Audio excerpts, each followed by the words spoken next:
I see the problem in your logic and not understanding that Israel, according to the world consensus, is the belligerent occupier ever since 1967 formally. So 20 years, 2 decades before the creation of Hamas, there was the acquisition of territory that Israel occupied, subsequently settled, and that's 2 decades before the creation of Hamas. So you have to ask yourself, and I know this is hard for you to have self-reflection, but in the 20 years since the War of Acquisition in 1967, 1987, what was going on? What was Israel doing that would have led to Palestinians feeling as though we need to engage in armed resistance against this occupying army, against this occupying force?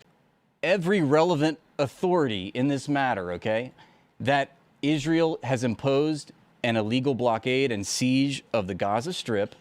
They have, starved the You keep saying starved, right? Why would Israel have to feed them?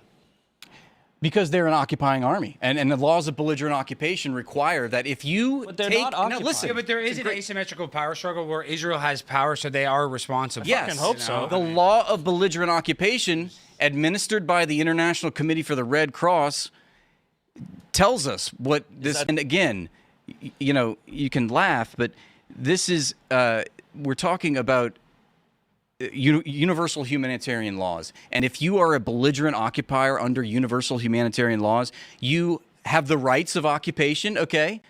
You have rights as a belligerent occupier, but you also incur responsibilities, and Israel defaults on those responsibilities. I just want to point out that the U.S. tried to establish a pier in Gaza to deliver aid, and they were constantly attacked and had to be dismantled under Biden. So Hamas or whatever groups in Palestine were not looking for help because the U.S. tried to deliver it. So there is resistance going on that you have to acknowledge in the Gaza Strip to this day.